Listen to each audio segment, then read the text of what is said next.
बहुत दिनों पहले फिल्म आई थी राजनीति। उसमें मनोज वाजपेयी का एक किरदार होता है। उसमें वो कहता है राजनीति में मुर्दे मरा नहीं करते, उन्हें जिंदा रखा जाता है ताकि समय आने पे मुंह खोले। तो आपका बच्चा 2 बजे रात को घूम के आ रहा है, रात भर मोबाइल चला रहा है, क्या कर रहा है, किन तरह के लोगों के साथ संगत है, ये तो भारतीय पुलिस या भारतीय सेना नहीं नवाज करेगी। ये तो पहला तो बाप देखता है ना। बच्चा चोरी घर से शुरू करता है। हमारा बच्चा बगल में किसके साथ मिसबिहेव कर रहा है और वो अगर शिकायत लेके आ रहा, हम उससे लड़ने लग रहे हैं अपने बच्चे को डांटने की वजह, तो ऐसे अभिभावक की भी गलती है। तो भेड़िए को आप 12 साल दूध पिला के रखे और रस्सी में बांध के भी रखे, जब भी वो मांस देखेगा तो झपट्टा मारेगा। तो पुरुष प्रधान में लड़कों में सबकी बात नहीं करते हैं, लेकिन कुछ बच्चों में मानसिकता है चीज़ों को अपने हिसाब से मोटिवेट करने की। और महिलाओं में भी ऐसा नहीं है कि हर महिला हर बहन असुरक्षित है। आपको समाज लड़का राह चलते छेड़ रहा है, आप पलट के उसको जवाब दीजिए। उसके साथ उसके भद्दे कमेंट का आप एक पॉजिटिव तरीके से उसका प्रतिकार करिए। अभी देखिए समाज में 10 लोग वहाँ खड़े होके, तमाम अभिभावक, तमाम और छात्राएं या बहनें या पुरुष खड़े होके अभी उनका इलाज कर देंगे। नमस्कार, आप देख रहे हैं यूपी हेडलाइंस। मैं आपके साथ मोनू गुप्ता। कलकत्ता को लेकर के आज देश में जितने भी लोग हैं सब लोग रोडों पे निकल चुके हैं, क्योंकि जो रेप हुआ है कलकत्ता में वो बड़ा ही निंदनीय है। ये इस तरह की जो घटना हुई है, ये इस चीज़ों पे ये लोग जो जनता है ये कैसे सोचती है, क्या कहना चाहती है, उस चीज़ को लेकर के हम इनसे जानने की कोशिश करेंगे। क्या नाम पड़ेगा भैया? मेरा नाम अनूप पटेल है। कैसे देखते हैं जो कलकत्ता में जो रेप हुआ है, इसे कैसे देखते हैं? एक बहन के साथ ऐसा घटना होता है, जो सारे लोग रोड पे निकल चुके कह रहे हैं कि हमको जस्टिस दिलाइए उस बहन के लिए, उस बहन को जस्टिस दिलाइए। देखिए, ये घटना अगर इसकी निंदा की जाए तो कहीं न कहीं मानवता को ही शर्मसार करने वाली है। इस घटना की निंदा नहीं, इस घटना का फैसला होना चाहिए। एक घटना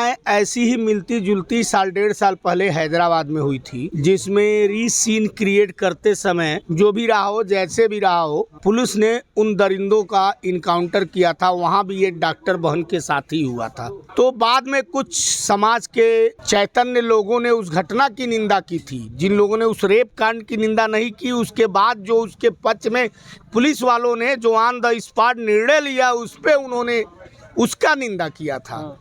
और कहीं न कहीं कलकत्ता में आए दिन पिछले दिनों नूरजहां शेख का मामला रहा हो, जिसमें संदेश खाली का प्रकरण रहा, चुनाव का समय था तो मामला तूल पकड़ा। जहां देखिए फिल्म आई थी, बहुत दिनों पहले फिल्म आई थी राजनीति। उसमें मनोज वाजपेयी का एक किरदार होता है। उसमें वो कहता है राजनीति में मुर्दे मरा नहीं करते, उन्हें जिंदा रखा जाता है ताकि समय आने पे मुंह खोले। जिस देश में रेप के मुद्दे पर निंदा पार्टी और सरकार और जगह और जात देख के किया जाए, ऐसे देश में पहले इस तरह के निंदा करने वाले लोगों के साथ न्याय होना चाहिए। और मैं कहता हूँ इस निर्णय में अगर इसमें तुरंत फास्ट ट्रैक कोर्ट बैठा के और जांच करके, और इस घटना की न फांसी सजा है, हम तो कहते हैं ऐसे जो लोग इस जघन्य अपराध में शामिल थे उन लोगों का बधियाकरण कर देना चाहिए कि जीवन भर रेप तो रेप, प्रजनन शक्ति के लायक न रहें। ऐसे लोगों के लिए सिर्फ यही एक सजा है, जो जिंदा लाश बन के रहें। और ऐसे लोगों को नपुंसक बना देना चाहिए कि जीवन में चीज़ों के बारे में सोच सके, लेकिन अपने आप पे ग्लानि करे कि जीवन में ऐसी गलती हमने की क्यों। और कोई सजा नहीं है। और यहाँ पे अभी देखिए अमरोहा में हाथरस में घटना हुई थी। नेता खेत दौड़ के गए थे उस पीड़िता के घर। यहाँ इतनी बड़ी घटना हुई, चूंकि उनका अलायंस पार्टनर है वहाँ, तो वहाँ पे कोई बड़े नेता नहीं बोल रहे हैं। राजनीति में जब घटनाएं भी पार्टीगत हो जाती हैं तो ऐसे देश में ऐसे नेताओं का बहिष्कार होना चाहिए। और उन रेपकर्ताओं के साथ जो उनकी सजा हो, ऐसे जो जगह देख के विरोध, जिनको मणिपुर की घटना दिखाई देती, हाथरस की दिखाई देती है, जिन्हें जयपुर और बंगाल की घटना नहीं दिखाई देती है, ऐसे नेताओं के खिलाफ उनका विरोध होना चाहिए जो जगह देख के विरोध करते हैं। और मैं तो यही कहूँगा कि ऐसी घटना में कोई फैसला न हो। जो लोग इस घटना में संलिप्त पाए गए हों या पाए जाते हैं, चाहे जितने भी बड़े रसूखदार क्यों न हो, उनको पकड़ के जैसे बकरे का बधियाकरण करते हैं, ऐसे इन लोगों का भी बधियाकरण करना चाहिए। आपने फास्ट ट्रैक का नाम लिया है, वहीं ममता बनर्जी ने एक चिट्ठी लिखा है पीएम जी को, और उसमें बोली है कि एक केंद्रीय कानून लागू होना चाहिए, क्योंकि जिस हिसाब से देश में 90 बलात्कार हो रहे हैं एक दिन में, उस हिसाब से केंद्रीय एक नियम लागू होना चाहिए। इसको देखते हुए उन्होंने इस रेप को देखते हुए उन्होंने एक चिट्ठी लिखा है। देखिए ममता जी ना, वो दोहरा चरित्र है उनका। नाम ममता है लेकिन कहीं से उनके अंदर ममता नहीं है।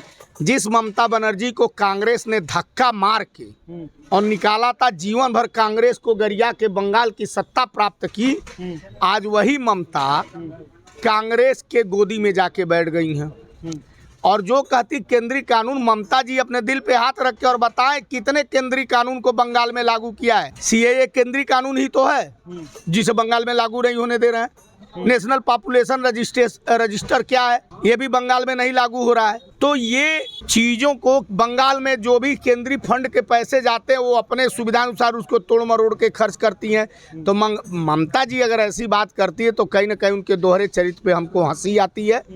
केंद्रीय कानून तो केंद्र बाद में बनाएगा, प्रदेश में पहले कानून। आज यूपी में है ना, कोई रेप में पाया जाता है तो पहले सजा बाद में होती, पहले उसका घर परिवार रोड पे आ जाता है, सड़क पे आ जाता है, बुलडोजर चलता है, उसकी बिल्डिंगें टूट जाती हैं बनी बनाई बाप दादों की मेहनत से। अच्छा, आपने बोला है कि घर में, हाँ आपने बोल रहा था, वो बोल रहे हैं जैसे घर में क्या है कि माँ बाप बड़े मेहनत से कोई आशियाना खड़ा करते, बच्चे की गलती से अगर कुछ होता है तो पहले उनका पूरा घर गिरता है। तो ऐसा भी कुछ तो ममता जी कर सकती हैं। तो क्या ये सही है, बाप ने घर बनाया और बेटे की गलती वजह से घर तो कहीं ना कहीं बाप ने अगर अपने बेटे की परवरिश में, जैसे बैल होता है बहुत तेज होता है, जब कंट्रोल नहीं होता तो उसके नाक में एक रस्सी डाल दी जाती है, तो नाथ दिया जाता है ताकि उनकी कंट्रोल बना रहे। तो आपका बच्चा 2 बजे रात को घूम के आ रहा है, रात भर मोबाइल चला रहा है, क्या कर रहा है, किन तरह के लोगों के साथ संगत है, ये तो भारतीय पुलिस या भारतीय सेना नहीं ना वॉच करेगी। ये तो पहला तो बाप देखता है ना। बच्चा चोरी घर से शुरू करता है। हमारा बच्चा बगल में किसके साथ मिसबिहेव कर रहा है और वो अगर शिकायत लेके आ रहा है, हम उससे लड़ने लग रहे हैं अपने बच्चे को डांटने की वजह, तो ऐसे अभिभावक की भी गलती है। तो अभिभावक को भी तो चाहिए कि पहले हम अपने बच्चे को सुधारें, अपने बच्चे को सही रास्ते पे ले जाएं, उसको सदाचार की बातें बताएं। अच्छा, एक बात बताइए, एक चलता है, कहते हैं लोग कि पढ़ेगी लिखेगी नहीं बेटी तो आगे नहीं बढ़ेगी, और कदम से कदम मिलाकर के बेटियां अब चल रही हैं। क्या ये लग रहा है जिस तरह से घटनाएं हो रही हैं देश में, इस तरह से लग रहा है कि बेटियां कदम से कदम मिलाकर के चल रही हैं, बहनें कदम से कदम मिलाकर के चल रही हैं? देखिए, लड़कियां पढ़ भी रही हैं, लड़कियां कदम मिला के चल रही हैं। जो भी परीक्षाएं हो रही हैं आप देख रहे होंगे, टॉप 10 में लड़कों की अपेक्षा लड़कियां ज़्यादा हैं। लेकिन ये जो भारतीय समाज है ना, ये पुरुष प्रधान समाज है। कहीं न कहीं पुरुष वर्ग को ये लगता है कि महिलाएं हमसे नीचे की है और ये हमसे आगे निकल रही, तो एक उनके अंदर एक आत्मसम्मान को कहीं न कहीं ठेस लगता है, जिसके लिए वो यदा कदा कहीं न कहीं तरह तरह के अपना स्लोगन बनाते रहते हैं। और आज समाज में सड़कों पे 2 बजे रात तक लड़कियां निकल रही हैं, अपना वर्क करके जा रही हैं, अपना काम कर रही हैं, तमाम तरह के अपने प्रोफेशन। 2 बजे रात की जो बात कर रहे हैं, एक बहन है उसने बोला है कि मैं अब रात को, जिस समय ये मैंने घटना सुना ना, उस समय अपने घर के लिए मैं ऑफिस से घर आ रही थी, उस समय मुझे बहुत काफ़ी डर लग रहा था। रैली निकली हुई थी, उस रैली में कम से कम तकरीबन 5 किलोमीटर से वो रैली आ रही थी, और उस रैली में एक बहन बोल रही है कि मैं इस रैली में इतने झुंड में हूँ फिर भी मुझे डर लग रहा है। ये किस तरह का, मतलब? देखिए, बात आपकी सही है। भेड़िए को आप 12 साल दूध पिला के रखे और रस्सी में बांध के भी रखे, जब भी वो मांस देखेगा तो झपट्टा मारेगा। तो पुरुष प्रधान में लड़कों में सबकी बात नहीं करते हैं, लेकिन कुछ बच्चों में मानसिकता है चीज़ों को अपने हिसाब से मोटिवेट करने की। और महिलाओं में भी ऐसा नहीं है कि हर महिला हर बहन असुरक्षित है। समाज में काफ़ी कुछ परिवर्तन आया है, थोड़ा बहुत उन्हें भी समाज के हिसाब से चलना हो। 100 में अभी एक प्रकरण आया था 4-5 साल पहले, मीटू बहुत चला था, आज खत्म है। तो सारी महिलाएं ऐसी नहीं हैं, कुछ महिलाओं के साथ वर्किंग प्लेस पे या ट्रांसपोर्ट के दौरान उनके साथ गलत हरकतें होती हैं, लेकिन ऐसा नहीं है कि हर महिलाओं के साथ होती हैं। कुछ जगह पे ऐसी हरकतों के लिए या कुछ घटनाओं में महिलाओं की भी संलिप्तता होती है। कई जगह महिलाओं के भी कोपभाजन का शिकार कुछ युवा होते हैं, लेकिन मेजॉरिटी, चूंकि महिला एक अबला शब्द, तो महिलाओं का नाम आते ही हमारी मेंटेलिटी आ जाती है कि अब निसहाय है, अबला है और असहाय है। लेकिन ऐसा नहीं है, महिलाएं भी मजबूत है। बहुत से मायने पे आप आए दिन देखते होंगे फला कचहरी में महिला ने चप्पल निकाल के सरेआम सोहदे को पीटा, तो ऐसी भी हमारे यहाँ चंडी और लक्ष्मीबाई हैं।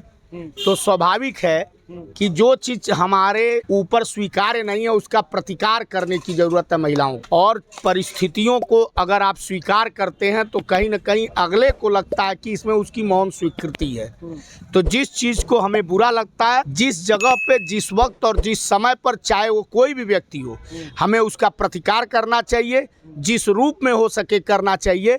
समाज में तमाम ऐसे लोग हैं जो ऐसे लोगों के साथ तुरंत खड़ा हो जाते हैं, लेकिन पहला कदम तो आपको बढ़ाना है। आपको कोई लड़का राह चलते छेड़ रहा है, आप पलट के उसको जवाब दीजिए, उसके साथ उसके भद्दे कमेंट का आप एक पॉजिटिव तरीके से उसका प्रतिकार करिए। अभी देखिए समाज में 10 लोग वहाँ खड़े होके, तमाम अभिभावक, तमाम और छात्राएं या बहनें या पुरुष खड़े होके अभी उनका इलाज कर देंगे, लेकिन पहला कदम तो आपको उठाना होगा। जैसे देखिए जहाँ भी कोई रूलिंग पार्टी होती है, अपोजिशन की पार्टी होती है, तो छोटे से भी मुद्दे पे कुछ मुद्दे ऐसे होते हैं जो बीजेपी को बंगाल में बुरा लगता है, राजस्थान में वो उसके खिलाफ नहीं बोलती है, मध्य प्रदेश में नहीं बोलेगी, बिहार में नहीं बोलेगी, लेकिन तमिलनाडु में बोलेगी। अच्छा ठीक, आपने बोला कि कर्नाटक में बोलेगी।